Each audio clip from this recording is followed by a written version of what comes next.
બાળકોએ બધી રજૂઆત કરી છે એને જોઈને બહુ જ આનંદ આવ્યો છે. તો એ આનંદને વ્યક્ત કરવા અને એ ઉત્સાહને વ્યક્ત કરવા પરિવાર ખૂબ ઉર્જાથી આપણે સૌ જયઘોષ કરીએ. આજે આપણા પ્રભુ શ્રી ઠાકોરજીનું પાટોત્સવ છે, 14મો પાટોત્સવ જ્યારે આપણે ઉજવી રહ્યા હોય ત્યારે ખૂબ જોરથી જયઘોષ કરીએ કે વ્રત સુધી આ જયઘોષ પહોંચે. બોલ શ્રી કૃષ્ણ કનૈયા વલ્લભ સાઈજી પરમ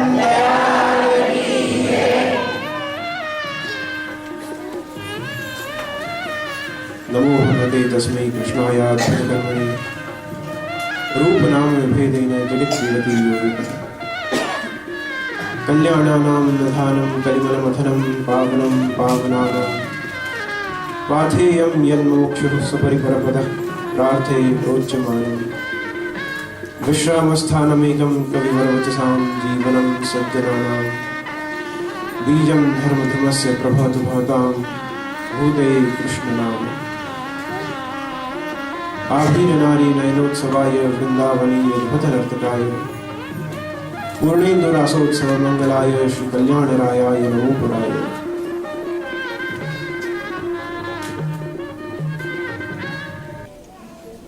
जगद्गुरु श्रीमद वल्लभाचार्य महाप्रभुजीना આ શુદ્ધાદ્વૈત પુષ્ટિ ભક્તિ માર્ગમાં જ્યાં પ્રભુ સ્વયં પધારે છે અને સ્વયં ઈચ્છા પ્રकट करे છે કે મોકો જગ में પૂજાય की ઈચ્છા है ને સામેથી પ્રભુ આપણી સેવા ગ્રહણ કરવા અહીંયા જ્યારે પધાર્યા હોય ત્યારે સમગ્ર બ્રજમંડળ છોડીને, ગોકુલ મથુરા વૃંદાવન છોડીને, જેમ મેં કાલે કીધું કે બધું જ છોડીને પ્રભુ આપણાને સુખ આપવા, આપણી ભક્તિને સ્વીકારવા, આપણી સેવા સ્વીકારવા, આપણાને કૃતાર્થ કરવા જ્યારે અહીંયા અમેરિકામાં આટલા હજારો માઇલ દૂર જ્યારે પધારે છે, બિરાજે છે અને બિરાજીને અને આપણી સેવા ખૂબ આનંદથી ગ્રહણ કરે છે. આપ સૌને 14મા પાટોત્સવની ખૂબ ખૂબ બધાઈ, ખૂબ ખૂબ શુભકામનાઓ છે.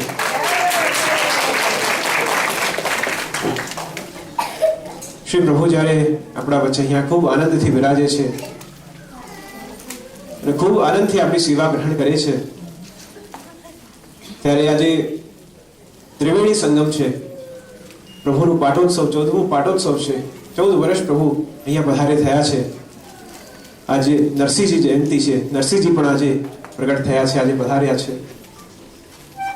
અને આજે જ્યારે આ બંને વસ્તુ ઉપસ્થિત હોય ત્યારે ઝરમર ઝરમર વરસાદ થયો છે બહાર અને શ્રી અમદાજી પણ પધાર્યા છે.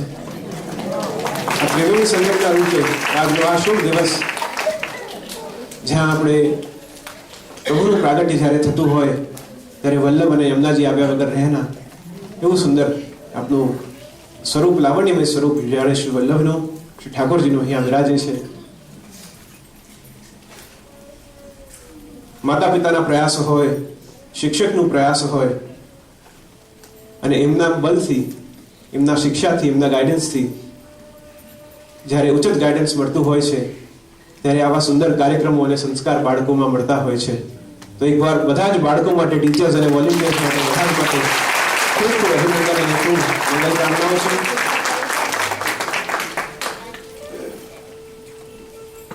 જેમ લક્ષ્મણ ભટ્ટજી અને લંબાજી પ્રારંભમાં નાના નાના આવ્યા અને બંનેને જોઈને ખૂબ આનંદ થયો કે ખૂબ સુંદર બધા જ બાળકોએ કોઈ વલ્લભનું રૂપ બન્યું છે, કોઈ યમુનાજી બન્યા છે, કોઈ વ્રજ ભક્તો બન્યા છે, કોઈ દમલાજી બન્યા છે. અલગ અલગ ભાવથી બધા એ સ્વરૂપને ધારણ કરીને અહીંયા આવ્યા છે. અને એટલા જ માટે આપણે ત્યાં સ્વરૂપ કીધું છે કે જે ભાવથી આપણે પ્રભુને જોઈએ છે, જે ભાવથી પ્રભુની સેવા કરીએ છીએ એ જ ભાવ પ્રભુનો હોય છે, આપણાને એ જ ભાવ દેખાય છે. જે ભાવ આપણા હૃદયમાં હોય એટલે જ સ્વરૂપ કીધું છે કે આપણું ભાવ જેવું હોય એમ પ્રભુને આપણાને દર્શન થાય. સ્વરૂપ ને જ્યારે એ સ્વરૂપના ભાવથી પ્રભુ વિરાજે છે અને ગીતમ વાદ્યમ નૃત્યમ ચ ત્રયાણામ સંગીતમ ઉચ્યતે. જ્યાં ગીત, વાદ્ય અને નૃત્ય હોય છે એને સંગીત કહેવાય છે. इस जहां में अगर गीत न होता तो फिर कभी किसी का यहाँ मीत न होता.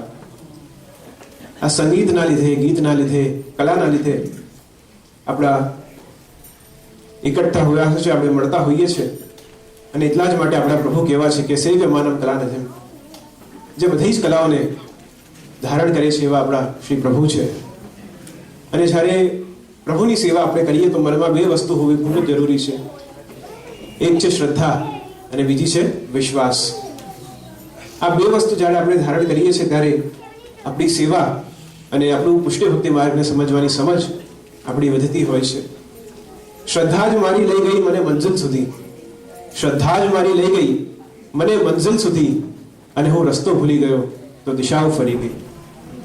આપણી શ્રદ્ધા એવી હોય, એટલી પ્રબળ શ્રદ્ધા હોય કે આપણે ભલે જ ક્યાં પણ ભટકી જઈએ, કોઈ પણ રસ્તો ભૂલી જઈએ, પરંતુ જો પ્રભુની કૃપા હશે આપણા પર, આપણે પ્રભુ પર વિશ્વાસ હશે તો બધી જ દિશાઓ ફરીને અને આપણે ઉચિત માર્ગ પર, ઉચિત ડેસ્ટિનેશન પર પહોંચી જઈએ છીએ. શ્રદ્ધા અને વિશ્વાસ એવી વસ્તુઓ છે કે જે પુષ્ટિ ભક્તિ માર્ગમાં પ્રભુને જો પ્રાપ્ત કરવું હોય, પ્રભુને જો સમજવા હોય તો શ્રદ્ધા અને વિશ્વાસ રાખવું ખૂબ જ જરૂરી છે. અને ભક્તિ માર્ગ જ્યાં કેવલ પ્રેમને મુખ્ય રાખ્યું છે, કે જે પુષ્ટિ ભક્તિ માર્ગ છે, કે પ્રેમથી સેવા કરો, પ્રેમથી પ્રભુને લાડ લડાવો, આપણા મનોરથ જેમ, આપણી મનમાં જેમ પ્રેરણા થાય એમ પ્રભુની સેવા કરો, તો ભક્તિ માર્ગ કીધું છે કે પ્રેમથી સેવા કરવાનો માર્ગ એ ભક્તિ માર્ગ છે. અને ભક્તિ માર્ગમાં 3 દશા બતાવી છે, અને 3 દશા પ્રેમ, આસક્તિ અને વ્યસન.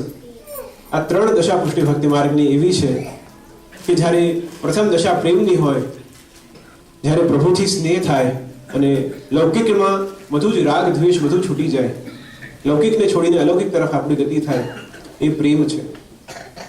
બીજી દશા જ્યાં પ્રભુમાં આસક્તિ વધે અને ગ્રહમાં ને લૌકિક કાર્ય બધા જ દૂર જાય, એમાં અરુચિ થવા લાગે, એ આસક્તિ છે. અને ત્રીજી દશા એ વ્યસનની કીધી છે કે જ્યાં ભગવાનનો વ્યસન લાગી જાય અને એમના વગર બીજું કંઈ આ સંસારમાં ન દેખાય, બધું જ ભગવાનમાં દેખાય અને ભગવાન બધામાં જ દેખાય. આ 3 પુષ્ટિ ભક્તિ માર્ગની દશા છે. અને આ જ દશામાં ધારણથી જેમ ભક્ત કેવો હોવો જોઈએ, આપણી ભક્તિ કેવી હોવી જોઈએ, જેમ મહાભારતના યુદ્ધમાં જ્યારે એક દિવસ યુદ્ધ પૂરો થયો, યુદ્ધ અંત થયો અને બધા જ પોતપોતાના વિશ્રામ કક્ષમાં વિશ્રામ કરી રહ્યા હતા, કુટિયામાં વિશ્રામ કરી રહ્યા હતા, અને કૃષ્ણ એમના કક્ષમાંથી બહાર નીકળીને અને અર્જુનના કક્ષ તરફ જાય છે. અને અર્જુનના કક્ષ તરફ જ્યારે જાય છે ત્યારે નકુલ અને સહદેવ પાછળથી જુએ છે કે કૃષ્ણ અર્જુનના કક્ષમાં જાય છે. એ વિચાર કરે છે કે હું પૂછી લઉં કૃષ્ણને કે આપ કેમ આટલી રાત્રે જાઓ છો, પણ કૃષ્ણ છે, કૃષ્ણથી કઈ રીતના પૂછાય, એ પૂછતા નથી અને પાછળ જાય છે. યુધિષ્ઠિરને કહેવા જાય છે કે કૃષ્ણ અર્જુનના કક્ષ તરફ ગયા છે, કદાચ કઈ યુદ્ધ નીતિ માટે ગયા હશે, રણનીતિ માટે કઈ ગયા હશે. યુધિષ્ઠિર ત્યાં કક્ષ પાસે જાય છે ને કક્ષના ત્યાં નાનું એક હોલ હોય છે, ટેન્ટમાં હોલ હોય છે, એ હોલમાંથી કક્ષના એક કાણામાંથી જુએ છે કૃષ્ણ શું કરી રહ્યા છે અને અર્જુન સાથે શું વાત ચર્ચા ચાલી રહી છે. અને જ્યારે યુધિષ્ઠિર જુએ છે ત્યારે અર્જુન સૂતેલો હોય છે, નિદ્રામાં હોય છે, અને કૃષ્ણ એના ચરણ પાસે બેસીને અને એના ચરણ પર હાથ ફરાવી રહ્યા છે.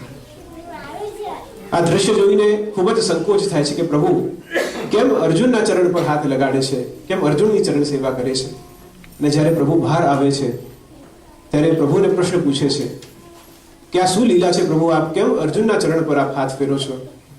ત્યારે પ્રભુ કહે છે કે જ્યારે અર્જુન ખૂબ જ યુદ્ધમાં થાકી ગયો છે અને જ્યારે નિદ્રામાં છે, વિશ્રામ કરે છે, ત્યારે પણ અખંડ શ્વાસ પ્રશ્વાસમાં જેમ અંદર શ્વાસ લે છે એમ મને સ્મરણ કરે છે, મારું નામ લે છે, જેમ શ્વાસ બહાર છોડે છે મને સ્મરણ કરે છે, મારું નામ લે છે, ની શ્વાસ પ્રશ્વાસમાં મારું નામ મને સ્મરણ કરે છે.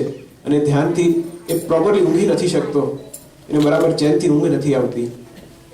તો જ્યારે મારો ભક્ત મને પુકારતો હોય, મને બોલાવતો હોય, મને યાદ કરતો હોય, જ્યારે પરિશ્રમિત હોય, ત્યારે મારું કર્તવ્ય છે કે હું જ્યારે પણ મને બોલાવે, જ્યારે પણ મને યાદ કરે, હું જયા વગર રહેતો નથી અને એની સમસ્યાઓ દૂર કર્યા વગર રહેતો નથી. તો જ્યારે પ્રભુને આપણે પકડીએ છીએ, પ્રભુને આપણે સ્મરણ કરીએ છીએ, ત્યારે આપણી બધી જ વસ્તુઓને પ્રભુ સરળ કરી દે છે, બધા જ દુઃખ પ્રભુ આપણા દૂર કરી દે છે. અને એ જ પ્રભુનું પ્રાગટ્ય આ કલિયુગમાં અહીંયા થયું છે.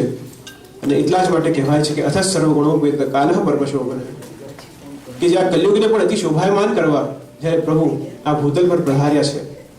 અને જ્યારે પ્રભુનો જન્મ થયો છે ત્યારે દશાવતારમાં મત્સ્યકૂર્મ વરાહ નરસિંહ વામન પરશુરામ રામ કૃષ્ણ બુદ્ધ અને કલગી આ 10 અવતાર છે. ને વેદોમાં બીજો પણ શ્લોક લખ્યો છે કે વનજો ખર્વઃ ત્રિરામી અકૃપસ્સ કૃપશ્ચૈવ કૃષ્ણસ્તુ ભગવાન સ્વયં. એટલે વનજો 2 વાર વનજો કીધું છે. વનજો એટલે કે જલના જીવ, મત્સ્ય અને કૂર્મ. બીજું વનજો વરાહ અને નરસિંહ. વનજો ખર્વઃ એટલે કે બોનો, બટુક, વામન.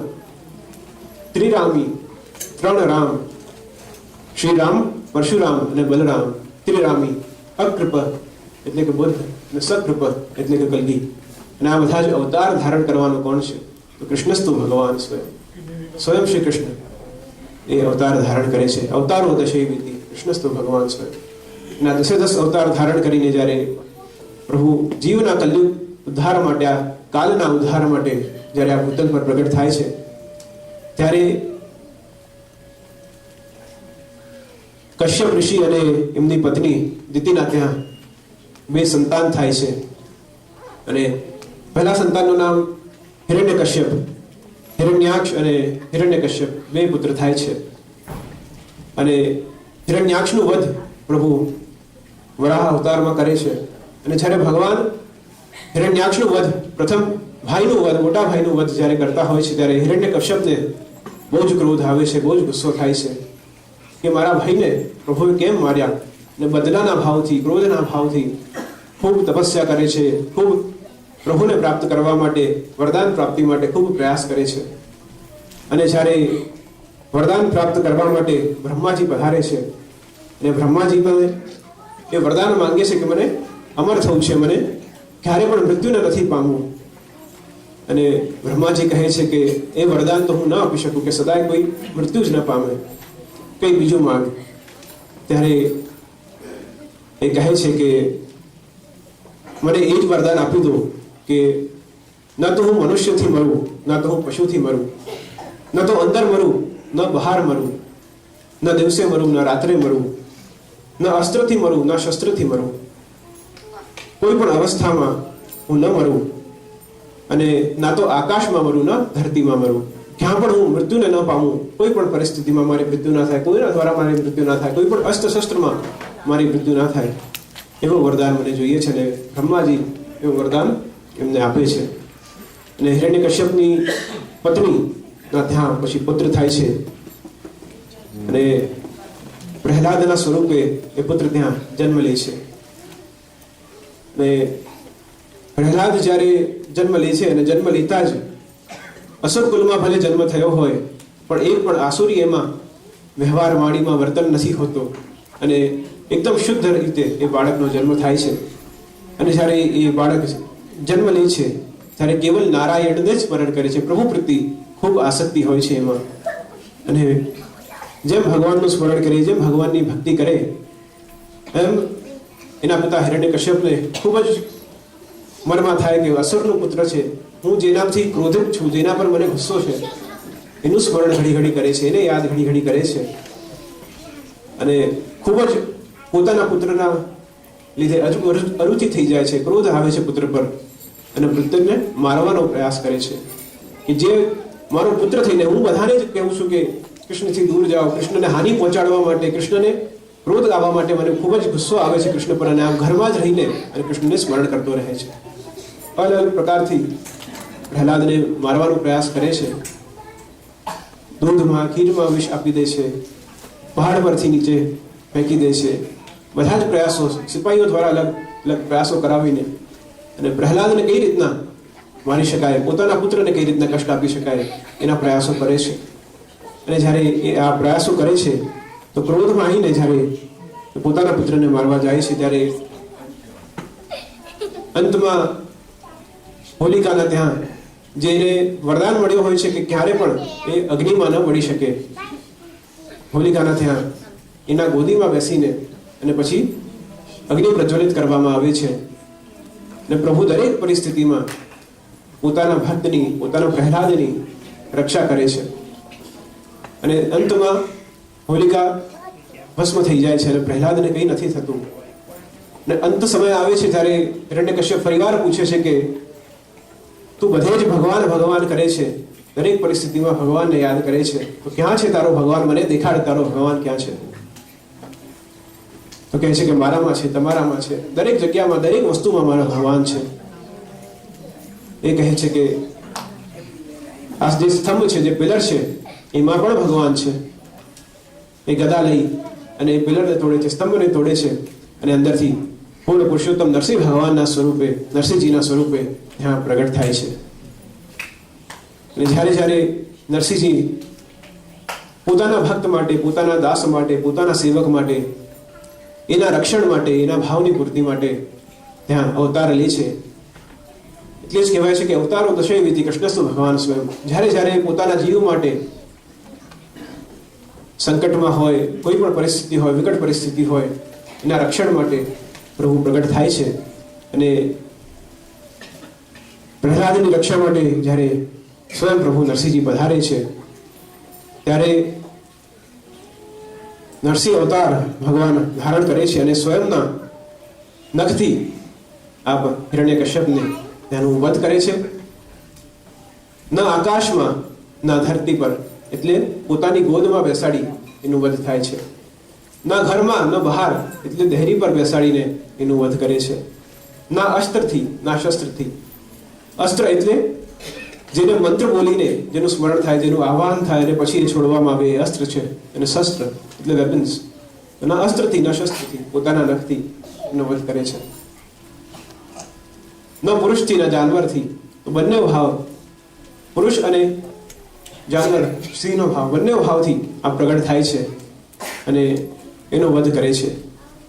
તો જ્યારે જ્યારે કોઈ પણ દુષ્કર્મ વિશ્વમાં ચાલતા હોય, એના વિનાશ માટે પ્રભુ અલગ અલગ ભાવથી, અલગ અલગ રૂપથી આ પધારે છે અને પોતાના જીવની રક્ષા માટે આ અવતાર ધારણ કરે છે. અને હરિ રાખે તાકો ડર કાકો. જેને હરિ રાખે છે એનો પછી ડર કોનો છે? જ્યારે હરિ આપણા માટે પધારે છે, આપણા સાથે બિરાજે છે, આપણા માથે બિરાજે છે અને આપણી રક્ષા કરે છે, પછી આપણાને ડર શેનો છે? અને ઘણીવાર કહું છું કે જ્યારે આપણે પ્રભુને પાસે સમસ્યાઓ લઈને જઈએ, નાની નાની સમસ્યાઓ લઈને પ્રભુ પાસે જતા હોઈએ છીએ કે મને આ તકલીફ છે જીવનમાં, મને જીવનમાં સારું સેટલ થઈ જાય, સારી વસ્તુઓ મને જીવનમાં પ્રાપ્ત થઈ જાય, મારા રોગ દૂર થઈ જાય, આપણે કમ્પ્લેન્સ લઈને જ્યારે પ્રભુ પાસે જઈએ છીએ, ત્યારે ઘણીવાર હું કહું છું કે કહેતા નહીં પ્રભુને કે સમસ્યા વિકટ છે, કહેતા નહીં પ્રભુને કે સમસ્યા વિકટ છે, પણ કહી દેજો સમસ્યાને કે પ્રભુ મારી નિકટ છે. આપણે સમસ્યાને કહી દઈએ છીએ કે કોઈ પણ જીવનમાં સમસ્યા હોય, કોઈ પણ ચેલેન્જીસ હોય, આપણે પૂરો વિશ્વાસ ભગવાન પર રાખવો છે. સમસ્યાઓને કહી દેવું છે કે પ્રભુ મારી સાથે છે, જીવનમાં કોઈ પણ મને ચેલેન્જીસ, કોઈ પણ મને હાર્મ નથી કરવાની. ઘણીવાર એવું પણ આપણાને થતું હોય જીવનમાં કે અલગ અલગ વ્યક્તિઓ આપણને ઘણીવાર કંઈ કહેતા હોય, મિસગાઈડ કરતા હોય, કે મિસ્ટેક કરતા હોય. અને ઘણીવાર મને લોકો પ્રશ્ન પૂછે છે કે હું જ્યારે ભક્તિ કરું છું, સેવા કરું છું, ત્યારે ઘણા લોકો, સ્પેશિયલી યંગ જનરેશનમાં એવું થતું હોય કે જ્યારે સેવા કરીએ કે કોઈ પણ રિચ્યુઅલ્સનું ફોલો કરીએ, પાલન કરીએ, ત્યારે જે ન સમજતા હોય કે જે ફોલો ન કરતા હોય, કે ઘણા વાર એવા લોકો, એવા બાળકો બધા ડિસ્ટ્રેક્ટ કરતા હોય કે આ શું કરે છે, આવું તો ના થાય, આમ ન કરાય, આમ છે, તેમ છે. આપણા બધાને પણ ઘણા લોકો કરતા હોય છે. કોઈ આપણને કંઈ પણ કહી દે, કંઈ પણ આપણને સગાવાળા સંબંધી હોય, એમના સાથે આપણું કંઈ પણ અબોલા હોય, વ્યવહાર સારું ન હોય, કોઈ પણ આપણા મિત્ર હોય, એમના પાસે અબોલા ન હોય, વ્યવહાર સારું ન હોય, કોઈ પણ પરિસ્થિતિ આપણી હોય જીવનમાં, એક વસ્તુ આપણે ધ્યાનમાં રાખવી કે આ જીવન, જેમ આપણે માર્કેટમાં જઈએ છીએ, કોઈ પણ શોપમાં જઈએ છીએ, સ્ટોરમાં જઈએ છીએ, તો જે આપણને લેવું હોય છે એ જ આપણે લઈએ છીએ, બીજી બધી વસ્તુઓ લઈને નથી આવતા. તો આ જીવન પણ એવું જ છે.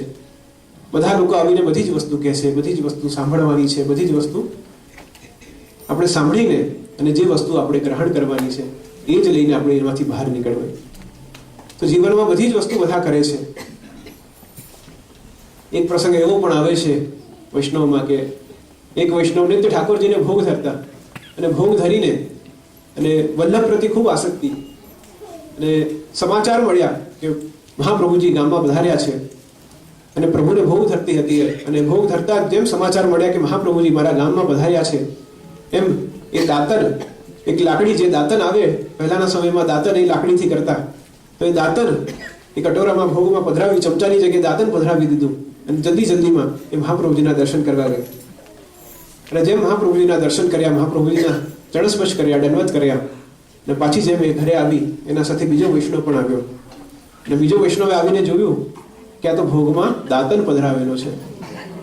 તો બીજા દિવસે ઘરે જઈને એ પણ દાંતન પધરાવે છે ભોગમાં, કે આ જ પ્રકારથી ઠાકોરજીને ભોગ ધરાય. એને જોઈને ત્રીજા વૈષ્ણવ પોતાના ઘરે 2 જગ્યાએ 3 દાંતન પધરાવે છે. એને જોઈને ચોથો વૈષ્ણવ 5 દાંતન પધરાવે છે. એમ વધતા એક વૈષ્ણવ તો આખો જુડો જ પધરાવી દે છે. તો જે આપણે જોઈએ છીએ, જે આપણે સાંભળીએ છીએ, જે આપણે ગ્રહણ કરીએ છીએ, એટલા જ માટે આપણા ત્યાં સેવા પ્રણાલી કીધી છે, એટલા જ માટે આપણા ત્યાં રીતિ કીધી છે કે આ સેવાની રીતિ છે. ને અલગ અલગ ભાવથી, અલગ અલગ રીતથી, ભાવ તો પ્રધાન છે જ. અને એ ભાવ પ્રધાન એટલા માટે છે કે આપણે પ્રભુને સુખ આપી શકીએ, આપણે પ્રભુની સેવા કરી શકીએ. તો જે પ્રભુની રીતિ છે, જે પ્રીતિ છે, એ માર્ગથી આપણે પ્રભુની સેવા કરીએ. અને એ જ ભાવથી પ્રહલાદે ઘણા પ્રયત્ન કર્યા કે જે મારા પિતાની બુદ્ધિ છે એને હું સુધારી શકું. અને નવધા ભક્તિના માધ્યમથી પ્રહલાદે હિરણ્યકશ્યપને સમજાવ્યું કે આ બધા જ પ્રકારથી પ્રભુની ભક્તિ આપણે કરી શકીએ છીએ, પ્રભુની સેવા આપણે કરી શકીએ છીએ, પ્રભુને જાણી શકીએ છીએ. તો એ પ્રહલાદ કહે છે કે શ્રવણમ કીર્તનમ વિષ્ણુ સ્મરણમ પાદ સેવનમ અર્ચનમ વંદનમ દાસ્યમ સખ્યમ આત્મનિવેદનમ. આ નવધા ભક્તિ પ્રહલાદ પોતાના પિતાને સમજાવે છે કે આ બધા માર્ગ છે જેનાથી પ્રભુની પ્રાપ્તિ, પ્રભુની ભક્તિ આપણે કરી શકીએ છીએ. અને આ નવધા ભક્તિના માધ્યમથી જ્યારે એ સમજાવે છે ત્યારે શ્રવણ શું છે? તો ભગવદ વિષય જાણવું, અને એ જાણીને અલગ અલગ માધ્યમથી, સત્સંગના માધ્યમથી આપણે શ્રવણ કરીએ, એ રસને આપણે ઉતારીએ, એ શ્રવણ ભક્તિ છે. જેમ પરીક્ષિતે શ્રવણ ભક્તિ કરી. પરીક્ષિત પાસે 7 દિવસ હતા અને એ 7 દિવસમાં એને આ ભાગવતનો રસપાન કર્યો છે. અને એટલા જ માટે આ 7 દિવસ ભાગવતજીના સપ્તાહ થયું છે. કારણ કે પરીક્ષિત પાસે 7 દિવસ હતા.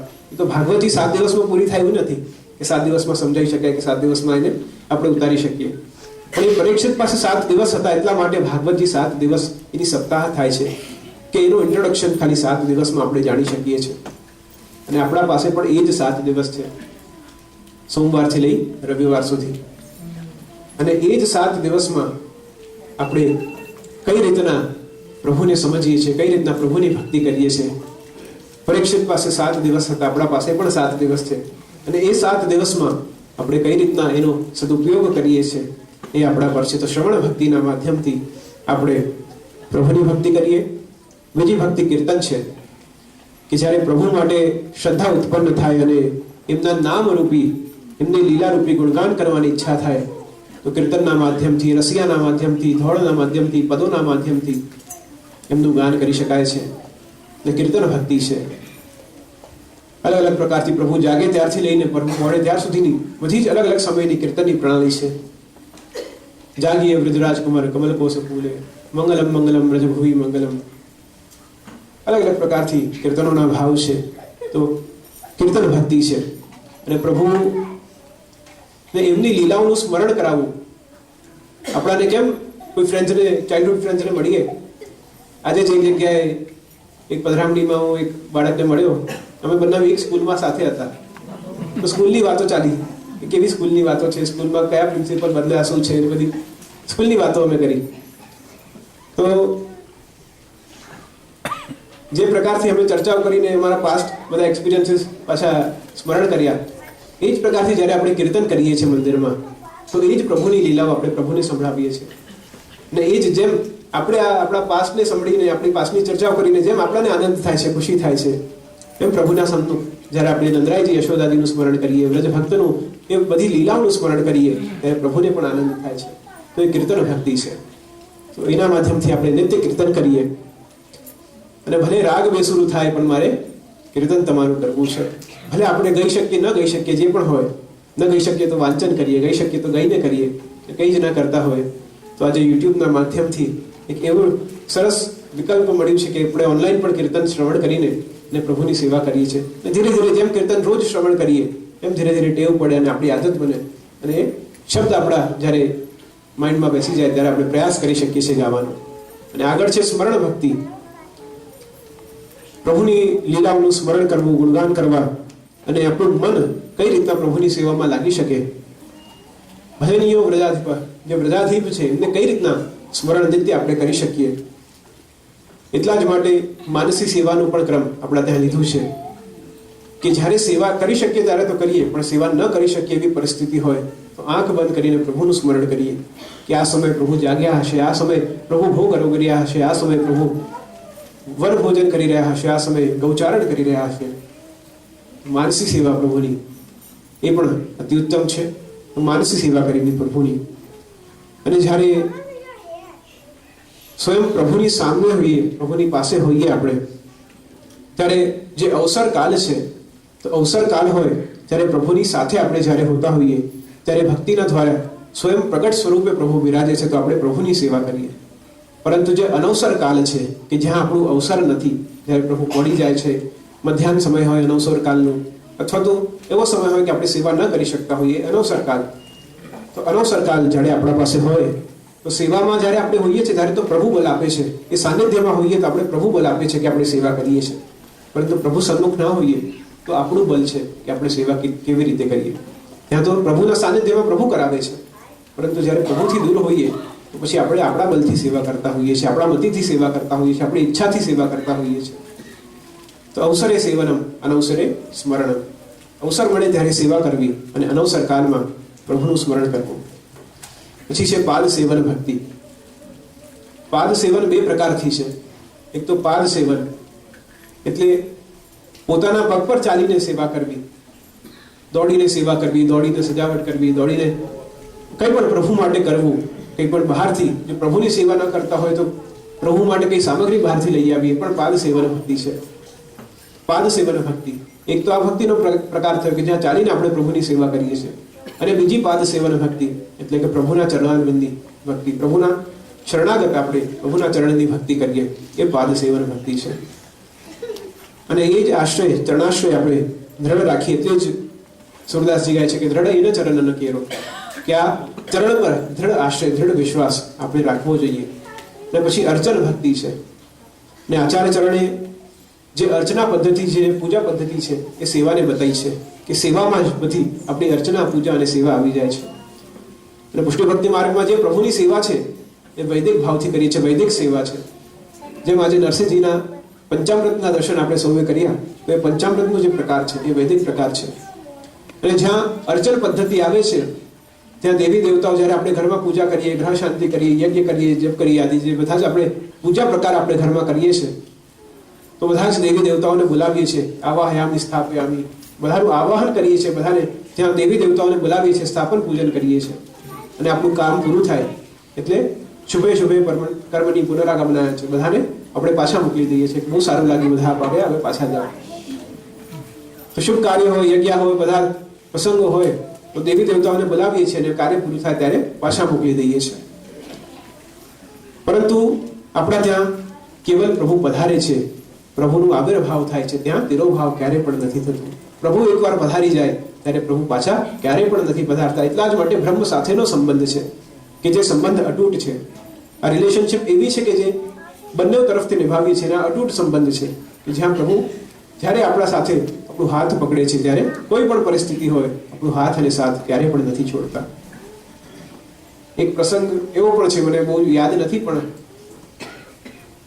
એક વૈષ્ણવે ક્યારેય કંઈક સેવામાં ભૂલ કરી અને એ ભૂલના કારણે મુસાઈજી એને સેવાથી બહાર કાઢ્યો કે તું સેવા યોગ્ય નથી, તું સેવા ન કરી શકે.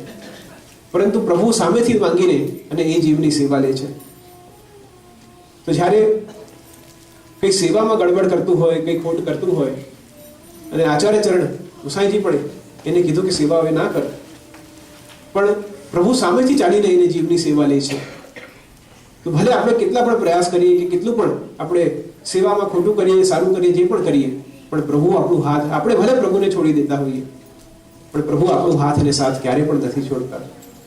તો એ અર્ચન ભક્તિ છે, એ સેવાની ભક્તિ છે કે સેવાના માધ્યમથી પ્રભુને આપણે સેવા કરીએ છીએ. આગળ વંદનની ભક્તિ છે, વંદન કરવું.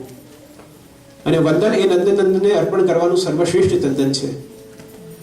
કે વંદન જ્યારે પણ આપણે કરતા હોઈએ, વંદન કરવાનું એટલે જ માટે શ્રી મહાપ્રભુજીએ પણ બધા જ ગ્રંથોમાં પ્રારંભમાં જ કીધું છે નમામિ યમનામહં, કે ત્યાં વંદન છે. તો પ્રારંભમાં જ વંદન આવે છે અને વંદનનો અર્થ થાય છે કે આપણા બધા જ ત્યાં દોષ દૂર થાય, અહમ જ્યાં દૂર થાય અને આપણે વંદન કરતા હોઈએ. અને આપણા ત્યાં બે પ્રકારના વંદનના પણ પ્રકાર છે, દંડવતના પણ પ્રકાર છે. એક તો પંચાંગ દંડવત હોય છે અને સાષ્ટાંગ દંડવત હોય છે. પંચાંગ એ છે કે જે 5 અંગથી આપણે દંડવત કરતા હોઈએ, જે સ્ત્રીઓ કરે છે, અને સાષ્ટાંગ એ હોય કે જે પુરુષો કરે સાષ્ટાંગ દંડવત. એમાં 8 અંગ આપણા ઉપયોગમાં આવે છે, અષ્ટાંગ સાષ્ટાંગ દંડવત. અને સાષ્ટાંગ એટલે કીધું છે. અને દંડવત શું છે? દંડવત એટલે કે દંડો, જેમ દંડો હોય, ઊભો સીધો દંડો હોય અને એને સુવડાવી દઈએ તો એ કેવું હોય છે કે દંડવત, એટલે દંડા જેવું થઈ જવું, એટલે સીધું થઈ જવું. આપણે આખા જીવનમાં વાંકા ચૂકા જેટલા પણ હોઈએ, પણ જ્યારે દંડવત કરીએ ત્યારે સીધું થઈ જવું, એક લાકડી જેવું થઈ જવું. એટલા માટે દંડવત કીધું છે કે દંડના જેવું થઈ જવું અને દંડવત કરવું. અને દંડવત જ્યારે પણ પ્રભુને આપણે સેવામાં કરતા હોઈએ, ઠાકોરજીના મંદિરમાં, ઘરે જ્યારે પણ દંડવત કરીએ ત્યારે અગ્રે પૃષ્ઠે વામ ભાગે, એટલે આગળથી, અગ્રે પૃષ્ઠે એટલે પાછળથી, અને વામ ભાગથી, આ 3 જગ્યાથી આપણે દંડવત નથી કરતા. પ્રભુના એકદમ સીધાથી આપણે દંડવત નથી કરતા. અગ્રે આગળથી, પૃષ્ઠે પાછળથી અને વામ ભાગથી, કે જ્યાં સ્વામીજી બિરાજે છે એટલે આપણા ચરણ એ બાજુ ના થાય, એટલે વામ ભાગથી આ 3 જગ્યાથી આપણે દંડવત નથી કરતા. એટલા જ માટે બીજા બાજુથી દંડવત કરવાનો પ્રકાર છે. તો આ છે વંદન ભક્તિ. તો વંદનના માધ્યમથી આપણે પ્રભુને વંદન કરીએ છીએ. પછી દાસ્ય ભક્તિ. તો વંદન કરવાથી દાસ્ય આપણું સિદ્ધ થાય છે, દાસ્ય ભક્તિ સિદ્ધ થાય છે. જો વંદન કરવાનું ના શીખીએ તો દાસ્ય ભક્તિ આપણી ક્યાંક અટકી જાય છે. પણ જો વંદન કરવાનું શીખી જઈએ, વંદન કરતા થઈ જઈએ તો આપણી દાસ્ય ભક્તિ ત્યાંથી પ્રારંભ થાય છે. અને પુષ્ટિ માર્ગનો પહેલો ધર્મ જ છે કે હરિનો દાસ થઈને રહેવું. એટલા જ માટે ભલે અષ્ટસખાઓમાં પણ ઘણા એવા છે કે સૂરદાસજી પહેલા સૂર સ્વામી હતા, અને સૂર સ્વામીમાંથી જ્યારે દાસત્વ એમના જીવનમાં આવ્યું ત્યારે એ સૂર દાસજી થઈ ગયા, એ દાસત્વ સ્વીકાર કર્યું છે. તો જ્યાં અહમ છોડીને, જ્યાં મમત્વ છોડીને આપણે પ્રભુની સેવા કરીએ છીએ, પ્રભુના દાસ બનીએ છીએ, ત્યાં દાસ ભક્તિ આપણી સિદ્ધ થાય છે. પુષ્ટિ માર્ગે હરેર દાસ્યમ ધર્મોર્થો હરિરેવહિ. તો પુષ્ટિ માર્ગમાં આપણું ધર્મ શું છે કે પ્રભુના દાસ બનીને દાસ ભાવથી પ્રભુની સેવા કરવી, એ આપણું ધર્મ છે. પછી સખ્ય ભાવ છે. જેમ સખ્ય ભાવ આપણું પ્રભુના સાથે હોવું જોઈએ. અર્જુન પ્રભુના સખા હતા, કૃષ્ણના સખા અર્જુન હતા, અને અર્જુન કૃષ્ણનું સ્વરૂપ જાણતા હતા કે કૃષ્ણનું શું સ્વરૂપ છે. પણ ક્યારે પણ અર્જુને એ મેળ મર્યાદાનું ઉલ્લંઘન નથી કર્યું. એ પાલન, મેળ મર્યાદાનું પાલન અર્જુને સદાય કર્યું છે. એ સ્વરૂપ જાણીને, એ સંબંધને અર્જુને પાલન કર્યું છે, અને એ જ પાલન સુદામા પણ કરે છે. એ સખ્ય ભાવ છે. અને હું ઘણીવાર બાળકોને કહેતો હોઉં છું કે પ્રભુને જ્યારે સખ્ય ભાવથી આપણે પ્રભુને સમજીએ અને સેવા કરીએ પ્રભુની, make your BFF, best friend forever Shri Krishna. જ્યારે આપણું બેસ્ટ ફ્રેન્ડ શ્રી કૃષ્ણને બનાવી દઈએ છીએ. જે કૃષ્ણએ કર્યું છે એ આપણે નથી કરવાનું, પણ જે કૃષ્ણએ કીધું છે તો જરૂરથી આપણે કરી શકીએ છીએ. તો જે કૃષ્ણએ કીધું છે એ આપણે સમજીએ અને એને આપણા જીવનમાં ઉપયોગમાં લાવીએ તો સખ્ય ભક્તિ આપણી સિદ્ધ કરીએ. અને એટલા જ માટે ફાગુનમાં પણ સખ્ય ભાવથી જ્યારે વ્રજવાસીઓ બધે રસિયાના ભાવથી અને પ્રભુને લાડ લડાવીએ છીએ તો એ સખ્ય ભાવ છે. અને સખ્ય ભાવમાં જ્યાં અલગ અલગ લીલાઓ ચાલે છે, જ્યારે કીર્તન પ્રભુના હોય, રસિયા પ્રભુના ગવાતા હોય, ત્યારે એક તો રસિયા એવા છે કે જે લીલા થઈ ગઈ છે અને એને સ્મરણ કરીને અને પછી લખાય છે. એક ભાવ એવો છે કે લીલા ચાલી રહી છે અને એ લીલામાં જોઈને, સામે લીલા ચાલી રહી છે અને એ લીલા જોઈને અને પછી કીર્તન લખાયા છે, પછી રસિયા લખાયા છે. અને એક ભાવ એ છે કે લીલાનો અંગ બનીને પોતે જ લીલાનો અંગ છે અને એ લીલાનો અંગ બનીને પોતે જ પ્રભુ સાથે લીલા કરે છે અને પછી એ પદ લખાયા છે, મેરો ખોઈ ગયો બાજુબંધ રસિયા હોલી મેં. તો આ બેઠા બેઠા ના લખાય, એ રસિયાનો અંગ બનવો પડે, એ લીલાનો અંગ બનવો પડે, ત્યારે જ બાજુબંધ મારો ખોવાઈ શકે છે. તો એ લીલાના અંગ બનીને અને પછી આ લખાયું છે. તો અલગ અલગ ભાવથી જ્યારે આપણે પ્રભુની સેવા, પ્રભુને આ લીલાઓને આપણે ધ્યાનમાં રાખીએ છીએ, તો જ્યારે આ સખ્ય ભાવથી પણ આપણી ઊંચી પ્રભુના લીલામાં, પ્રભુને આંખે દરેક વસ્તુમાં પ્રભુને જોઈએ, એ ભાવ જ્યારે આપણો સિદ્ધ થાય, ત્યારે આત્મનિવેદનનો ભાવ આપણામાં આવે છે કે જ્યાં એઝ અ ફેમિલી મેમ્બર પ્રભુ આપણા સાથે જ છે. એટલા જ માટે બ્રહ્મ સંબંધ જ્યારે આપણે કરીએ છીએ, પ્રભુ આપણે પુષ્ટ કરાવીને ઘરે પધરાવીએ છીએ, તો જેમ આપણો બાળક હોય એમ ઠાકોરજીની આપણે સેવા કરીએ. અને અષ્ટાયામ સેવાનો એ જ પ્રકાર છે, જગાવવું, સ્નાન કરાવવું, વસ્ત્ર ધરાવવા, શૃંગાર કરવા, ભોગ ધરવું, જારીથી ભરવી. તો જેમ આપણે બાળકની સેવા કરીએ છીએ, એમ જ બાલ સ્વરૂપથી શ્રી યશોદાજીના ભાવથી આપણે ઘરે શ્રી કૃષ્ણની સેવા કરીએ છીએ. અને આત્મનિવેદન એટલે આપણું સર્વસ્વ સમર્પણ જ્યાં કરી દઈએ છીએ. તો આત્મનિવેદનનો ભાવ છે કે બ્રહ્મ સંબંધ કરુણા સર્વેશામ દેહ જીવયો સર્વ દોષને વૃત્તરહી દોષા પુંજ વિધાસ્મૃતા. તો બધું જ સર્વસ્વ સમર્પણ જ્યારે કરી દઈએ છીએ, ત્યારે આત્મનિવેદન ભક્તિ આપણી સિદ્ધ થાય છે. અને સેવાર્થ સત્સંગ એ પ્રથમ સાધન. સેવા અને સત્સંગ આ પ્રથમ સાધન કીધું છે. તો આ નવધા ભક્તિ તો આ છે બધી. અને 10મી ભક્તિ શ્રી આચાર્ય ચરણ કહે છે કે પ્રેમ લક્ષણા ભક્તિ. જે ભક્તિનો લક્ષણ કેવલ પ્રેમ છે, એ પ્રેમ લક્ષણા છે. આ બધી ભક્તિ જ્યારે સિદ્ધ થઈ જાય છે, પણ જો હૃદયમાં ભાવ ન હોય, જો હૃદયમાં પ્રેમ ન હોય, તો બધી જ ભક્તિ આ નિષ્ફળ થઈ જાય છે. તો આ ભક્તિનો મેન ઉદ્દેશ્ય જ પ્રેમ છે, એ પ્રેમ લક્ષણા ભક્તિ. અને જ્યારે પ્રેમના ભાવથી આપણે પ્રભુની સેવા કરીએ છીએ, ત્યારે પ્રભુના ગુણગાન કરીએ છીએ, સત્સંગ કરીએ છીએ, તો સત્સંગમાં પણ 2 કારણથી આવતા હોય છે. જ્યારે પણ પ્રભુના સત્સંગ કરીએ, ગુણગાન કરીએ, તો સત્સંગનો એક પ્રકાર એવો છે કે પ્રશ્નના ઉત્તર પ્રાપ્ત કરવા સત્સંગમાં આવતા હોઈએ છીએ કે મારા ઘણા બધા પ્રશ્નો છે, મને સમજવું છે, અને પ્રશ્નના ઉત્તર માટે સત્સંગમાં આવતા હોઈએ છીએ. અને એક સત્સંગનો ભાવ એ છે કે પ્રભુથી નિકટ જવું છે, પ્રભુની લીલાઓનો અંગ બનવું છે, પ્રભુને જાણવું છે. એ ભાવથી સત્સંગમાં આવતા હોય છે કે પ્રભુથી કઈ રીતના નિકટ જઈ શકીએ. એક જગ્યાએ તર્ક છે અને એક જગ્યાએ ભાવ છે. તો કયા ભાવથી આપણે પ્રભુને સમજી શકીએ છીએ, પ્રભુથી નિકટ થઈ શકીએ છીએ, તો 2 ભાવથી આપણે સત્સંગ કરતા હોઈએ છીએ. અને સત્સંગ શ્રેય વધેરણી નામ સત્સંગે ક્ષણાર્ધોપી, એટલે એક અડધી ક્ષણ માટે પણ જો સત્સંગનું શ્રવણ આપણાને થઈ જાય, તો આપણું આ જીવન ધન્ય થઈ જાય છે. એક વ્યક્તિ સત્સંગમાં જઈ રહ્યો છે અને રસ્તામાં એને પ્રેત મળે છે, અને પ્રેત મળે છે અને પ્રેત એમાં પ્રવેશ કરવાની કોશિશ કરે છે. અને એમાં પ્રવેશ કરવાની જ્યારે કોશિશ કરે છે, તો એ કહે છે કે હું સત્સંગમાં જઈ રહ્યો છું, હું આવી જાઉં પછી તું કરજે. તો અખંડ નામ લઈને એ સત્સંગમાં જાય છે. અને જ્યારે એ સત્સંગ કરીને, કીર્તન કરીને પાછો આવે છે, ત્યારે ફરીવાર એ પ્રેત પ્રયાસ કરે છે એમાં પ્રવેશ કરવાનો, એને કષ્ટ પહોંચાડવાનો, હાનિ પહોંચાડવાનો. પરંતુ અખંડ એ ભગવદ નામ લે છે અને સત્સંગ કરીને આવે છે. તો પ્રેતના મનમાં વિચાર આવે છે કે આ સત્સંગ કરીને આવ્યો છે, આનાથી જો હું સત્સંગનું કંઈક શ્રવણ કરી લઉં તો મારો ઉદ્ધાર થઈ જશે, મારું કલ્યાણ થઈ જશે. તો પ્રેત પૂછે છે કે મને સત્સંગની 1-2 લીટી તું મને ખાલી સંભળાવી દે, તો મારું આ જીવનથી ઉદ્ધાર થઈ જાય, મને મુક્તિ મળી જાય. એ વૈષ્ણવ કહે છે કે હું તને સત્સંગ નહીં શ્રવણ કરાવું. તો પછી કહે છે કે મને એક શબ્દ પણ સત્સંગનો કોઈ કહી દે, એનાથી પણ મને મુક્તિ મળી જશે, એનાથી પણ ઉદ્ધાર થઈ જશે. એ પણ ના પડે છે. પછી પ્રેત કહે છે કે તે સત્સંગમાં કીર્તન કર્યા હશે અને કીર્તનમાં તે તાળી વગાડી હશે, તો એમાંથી મને ખાલી 1 તાળી વગાડી દે, મને આપી દે, 1 તાળી મને આપી દે, એનાથી મને મુક્તિ મળી જશે. અને એ વૈષ્ણવ 1 તાળી ખાલી વગાડે છે અને એમાં એ પ્રેતની મુક્તિ થઈ જાય છે.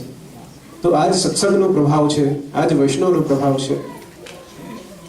અને આપણે મુક્તિ પાછળ નથી જવું, આપણે ભક્તિ પાછળ જવું છે. ને જે મુક્તિ પ્રભુના ચરણોમાં છે, વ્રજ રજ ગુણ મસ્તક લગે તો મુક્તિ હી મુક્ત હે જાય. જે રજના પ્રતાપે જે વ્રજમાં પ્રભુના ચરણ પડ્યા છે, જે વ્રજ રજ છે, એને આપણે આપણા માથે ધારણ કરીએ છીએ.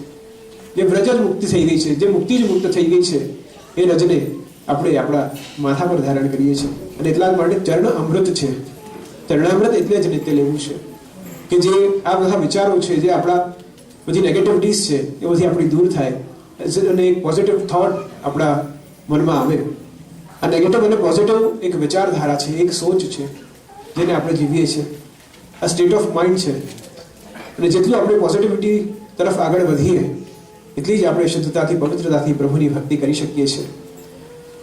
અને એટલા જ માટે પુષ્ટિ ભક્તિ માર્ગમાં પ્રત્યેક એકાદશી, જે 24 એકાદશી છે અને જે 4 જયંતી છે, એના વ્રત ઉપવાસ રાખવાનો નિયમ રાખ્યો છે કે દરેક એકાદશી પર અને 4 જયંતીઓ પર આપણે વ્રત ઉપવાસ રાખવો જોઈએ.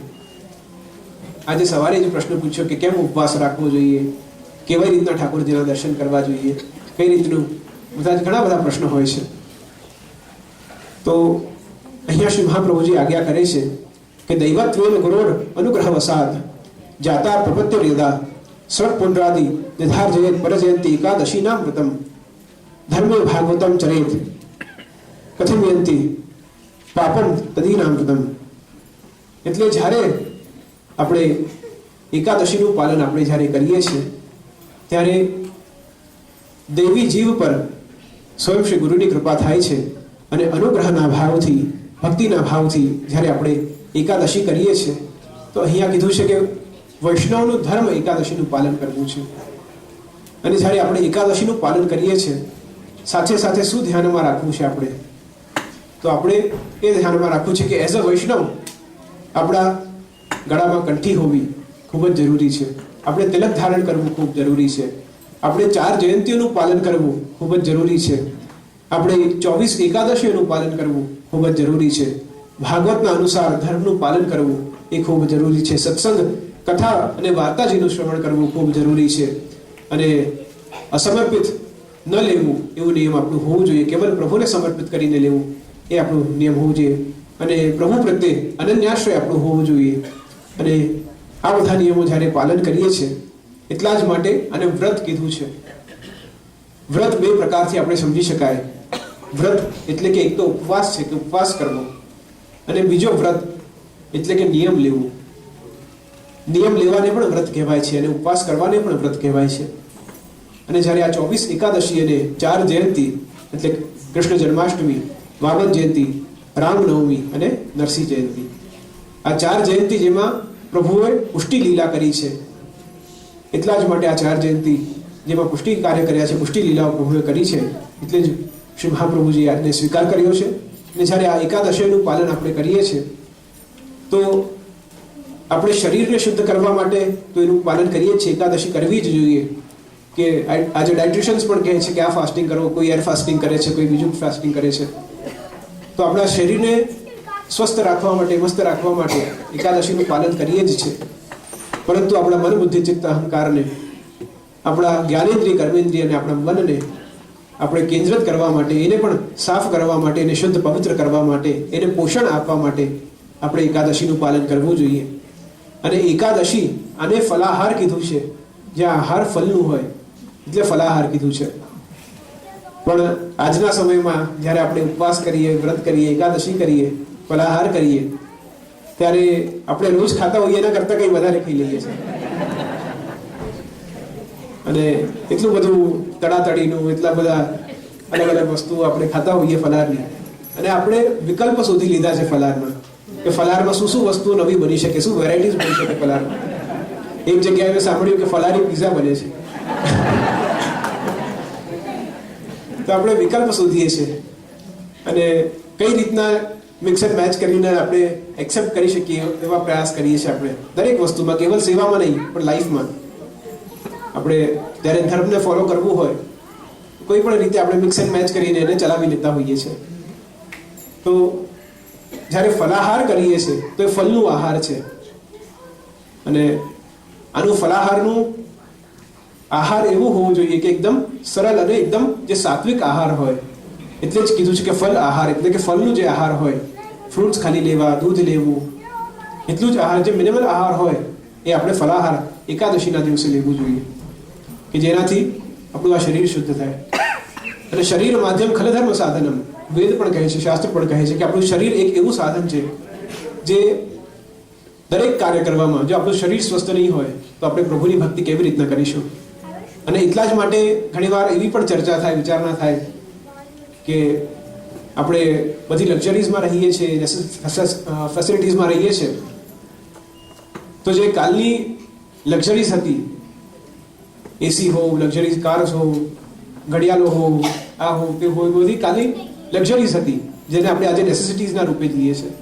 અને જે આજની લક્ઝરીઝ છે એ કાલની નેસેસિટીઝ થઈ જવાની છે. તો આપણે આ લક્ઝરીઝ અને નેસેસિટીઝનો ઉપયોગ આપણા લાઈફમાં કઈ રીતના કરી શકાય? તો જ્યારે આપણે એસીમાં હોઈએ તો એસી ઘરમાં કેમ લગાડવું છે? તો આપણે આરામથી આપણા શરીરને સુખ પહોંચે, આપણે સારી રીતે સૂઈ શકીએ, બહુ આપણને ગરમી ન લાગે, બહુ આપણને તકલીફ ન થાય. આપણે ટીવી અને એન્ટરટેનમેન્ટ કેમ કરવા જોઈએ? કે આપણું મન સારું રહે, પ્રફુલ્લિત રહે અને રિફ્રેશ થઈ જાય.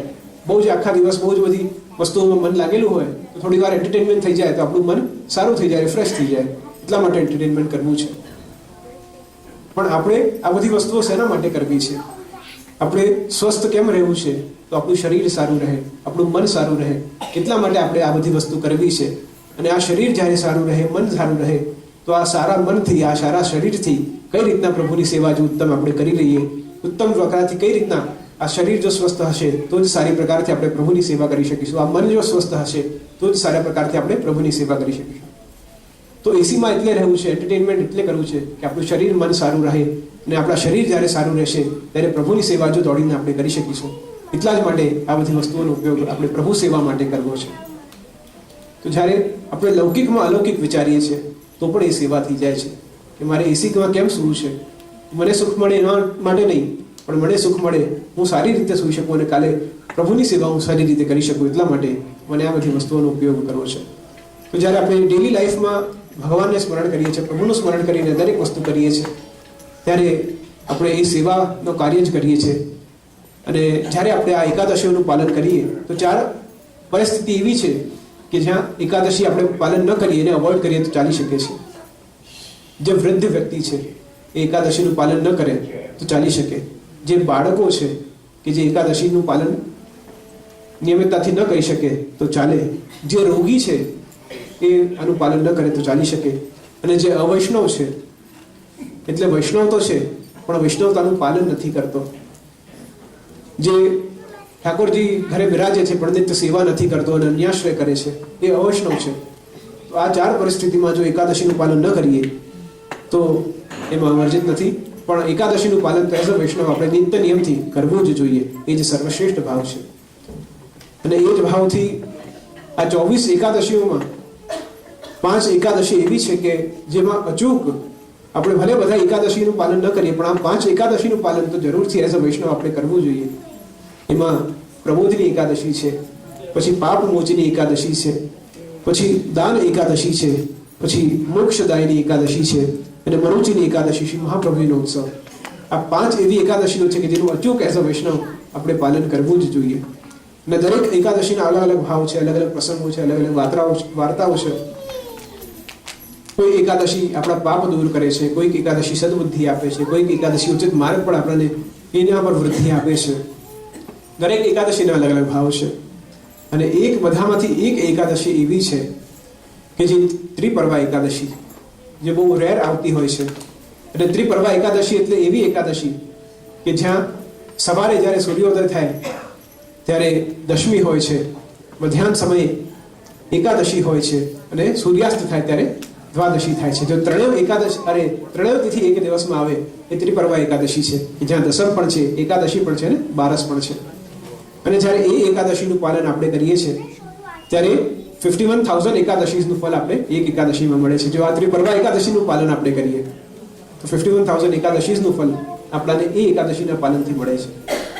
તો જ્યારે આજના દિવસમાં આજે જયંતીનું આપણે વ્રત નિયમિતતાથી કરવું જોઈએ, અને આ બધી એકાદશીઓનું પાલન આપણે નિયમિતતાથી ત્યારે કરતા હોઈએ છીએ તો यह व्रत माधव प्रथम लीनो, यह व्रत माधव प्रथम लीनो, जो मेरे भक्तन को दुख देत, ताको फारो नख सिकयो, जो भक्तन सो वेर करत है.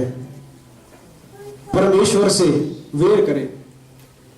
એટલે અહીંયા કીધું છે કે यह व्रत माधव प्रथम लीनो, આ વ્રત, આ નિશ્ચય જ્યારે કર્યું છે, જો મેરે ભક્તન કો દુઃખ દેત, એટલે કે જે મારા ભક્તોને દુઃખ આપે છે એ ભક્તનું શું થાય છે? તો તાકો ફારો નખ શીખ્યો, પ્રહલાદને દુઃખ આપ્યો છે, એને સંકટ પહોંચાવ્યો છે, હાનિ પહોંચાડી છે, અને તાકો ફારો નખ શીખ્યો, નખથી પછી હિરણ્યકશ્યપનું વધ કર્યું છે. અને જો ભક્તન સો વેર કરત હે, જે ભક્ત સાથે વેર કરે છે, જે ભક્ત સાથે દુર્વ્યવહાર કરે છે, જે ભક્ત સાથે મિસબિહેવ કરે છે, તો પરમેશ્વર હશે વેર કરત હે. જે ભક્ત સાથે વેર કરે છે એ કેવલ ભક્ત સાથે નહીં પણ પરમેશ્વર સાથે, ભગવાન સાથે પણ વેર કરે છે. અને એટલા જ માટે આપણે એકબીજા સાથે હળી મળીને, અને તુજ સંગે કોઈ વૈષ્ણવ થાય તો તું વૈષ્ણવ સાચો, અને તારા સંગનો રંગ ના લાગે તો તું હજી કાચો. તો આપણો વાણી વ્યવહાર વર્તન એવું હોવું જોઈએ કે એનાથી એક એઝ અ વૈષ્ણવ આપણું વૈષ્ણવતા જાગૃત થવી જોઈએ, વૈષ્ણવનું એક સ્વરૂપ આપણે એવું હોવું જોઈએ. અને જ્યારે આપણી વૈષ્ણવતાને આપણે એ પ્રકારથી ધારણ કરીએ છીએ તો કેવલ એક જ પ્રભુને, સુરદાસ દયારામભાઈ પણ કહે છે કે એક વરુ ગોપીજન વલ્લભ નહીં સ્વામી મેરો કોઈ. તો એક સ્વામીને ગોપીજન વલ્લભ, ગોપીના જે વાલા છે એ શ્રી કૃષ્ણ, એમને સાધીને, એમને પકડીને આપણે ચાલવાનું છે અને નિત્ય નિયમથી એમની સેવા કરવાની છે.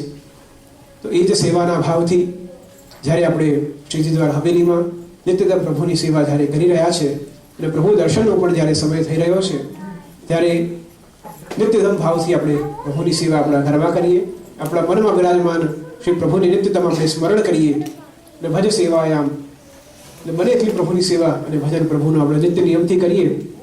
એ જ ભાવથી શ્રીધારમાં બધા જ શ્રીધારના ટ્રસ્ટીઝ અને બધા જ વોલેન્ટિયર્સ, કાર્યકર્તાઓ અને બધાના વડીલો જે નિત્ય નિયમથી પ્રભુના દર્શન કરે છે એ બધાને, અને ઉપસ્થિત બધા જ બાળકો, એમના પેરેન્ટ્સ, બધા જ ટીચર્સ અને બધા જ વોલેન્ટિયર્સને અને બધા જ ઉપસ્થિત વલ્લભી વૈષ્ણવને ફરીવાર શ્રી નરસિંહ જયંતિની મારી ખૂબ ખૂબ શુભકામનાઓ છે. પ્રભુના પાટોત્સવની ખૂબ ખૂબ શુભકામનાઓ છે, ખૂબ ખૂબ બધાઈ છે. અને આ જ ભાવથી, આ જ આનંદથી આપણે પ્રભુને નિત્યતમ રોજ લાડ લડાવીએ અને આ જ ભાવથી પ્રભુની નિત્યતમ આપણે સેવા કરીએ. અને જલ્દથી આપણે હવે નેક્સ્ટ યર 25મા પાટોત્સવની પણ આપણે ખૂબ આનંદથી તૈયારી કરીએ અને પ્રભુને વર્ષો સુધી પ્રભુ આપણા સાથે બિરાજે, આપણા માથે હાથ રાખીને આપણા પર અહીંયા પાસે જ બિરાજે, એવી ભાવના સાથે આપણે પ્રભુને નિત્યતમ સેવા કરીએ, પ્રભુનું નિત્યતમ સ્મરણ કરીએ અને આપણું વૈષ્ણવી જીવન છે એને ખૂબ આનંદથી આપણે કઈ રીતના પ્રભુની સેવામાં આ જીવન આપણે ઉપયોગ કરી શકીએ એ ભાવથી આપણે સૌ પ્રભુની સેવા કરીએ. અને જલ્દીથી જલ્દ કોરોના જેવી વિકટ પરિસ્થિતિઓ આ વિશ્વમાંથી દૂર થાય અને પ્રભુ બધાને સારું કરે અને સદભાવના સાથે આપણા હૃદયમાં બિરાજમાન શ્રી પ્રભુના ચરણોમાં મારા શબ્દ પુષ્પોને સમર્પિત કરી વિરામનો શુભમ ભાવતું. કલ્યાણ વસ્તુ.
बजावे मुरली मधुर बाला, श्रवण में कुंडल झलकाला, नंद के आनंद नंद लाला, गगन समअंग कांति काली, राधिका चमक रही आली, लतन में ठाढ़े बनमाली, भ्रमर सी अलक कस्तूरी तिलक, चंद्र सी झलक ललित छवि श्यामा प्यारी की, श्री गिरिधर कृष्ण मुरारी की।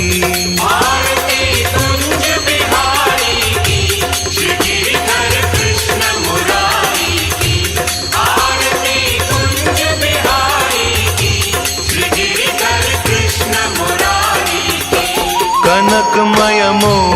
मुकुट बिलसे, देवता दर्शन को तरसे, गगन सो सुमन राशि बरसे, बजे मुरचंग मधुर मृदंग, ग्वालिनी संग अतुल रति गोप कुमारी की, श्री गिरिधर कृष्ण मुरारी की। आरती कुंज बिहारी की, श्री गिरिधर कृष्ण मुरारी की। आरती कुंज बिहारी की, श्री गिरिधर कृष्ण मुरारी की। जहाँ ते प्रगट भई गंगा, सकल मलहारिणी श्री गंगा, स्मरण ते होत मोह भंगा, बसी सी वसीस जटा के बीच, हरे अघ कीच चरण छवि श्री बनवारी की, श्री गिरिधर कृष्ण मुरारी की। आरती कुंज बिहारी की, श्री गिरिधर कृष्ण मुरारी की। आरती कुंज बिहारी की, श्री गिरिधर कृष्ण मुरारी की। चमकती उज्ज्वल तट रेणु, बज रही वृंदावन बेनु, चहूं दिसि गोपी ग्वाल धेनु, हसत मृदु मंद चांदनी चंद, कटत भव फंद टेर सुनु दीन दुखारी की, श्री गिरिधर कृष्ण मुरारी की। आरती कुंज बिहारी की, श्री गिरिधर कृष्ण मुरारी की। आरती कुंज बिहारी की, श्री गिरिधर कृष्ण मुरारी की। आरती कुंज बिहारी की, श्री गिरिधर कृष्ण मुरारी की।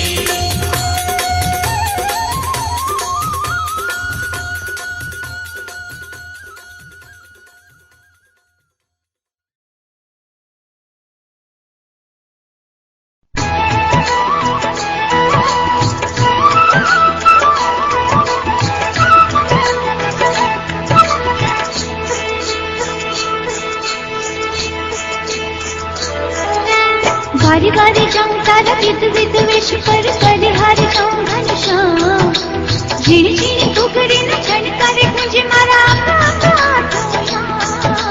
बारी बारी जाऊं तारा विद विद वेश पर परिहारी जाऊं घनश्याम, झिणी झिणी टुकड़ी न छनकारे मुझे मारा आठोया।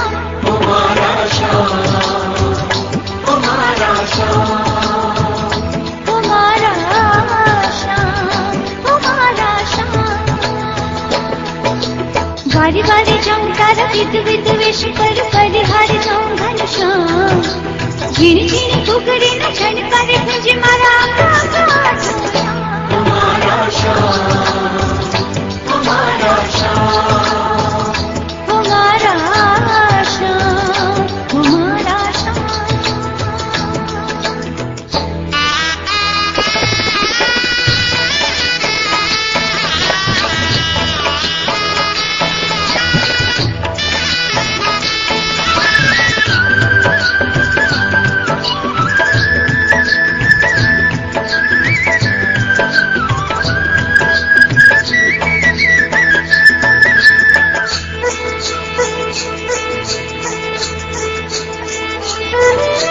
प्यारी प्यारी हड़कची हिरन जडेल मणि लांछन खति हिलना, प्यारी प्यारी हड़कची हिरन जडेल मणि लांछन खति हिलना।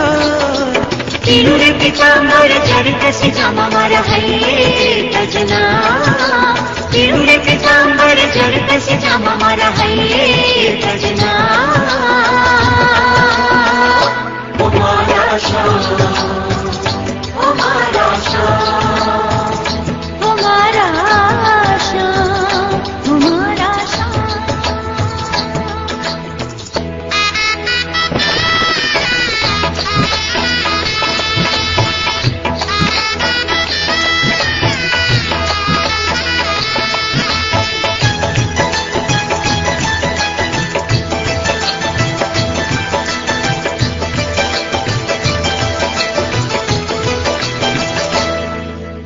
रत्न सुदर्शन एक करुमान बीज कर्मा कारीना, चक्र सुदर्शन एक कर्मन बीज कर्मा काळीनाथ नवीन कमलमती ब्रह्मजी प्रगटा उर्वे जंतीनाथ नवीन कमलमती ब्रह्मजी प्रगटा उर्वे जंतीनाथ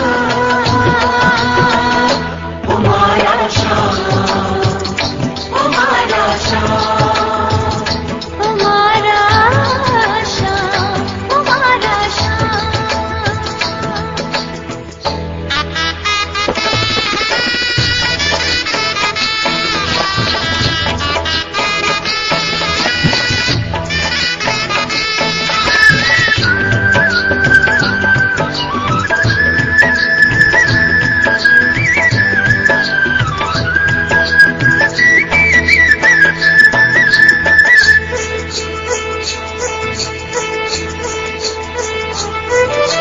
कौमुदकी गदा सोहे एक कर्मन बीज कर्म कमल लहरा कौमुदकी गदा सोहे एक कर्मन बीज कर्म कमल लहरा नंदने सुनंदते उसे मेरे चरण में भक्ति में मुक्ति साथ नंदने सुनंदते उसे मेरे चरण में भक्ति में मुक्ति साथ हमारा श्याम हमारा श्याम हमारा श्याम हमारा श्याम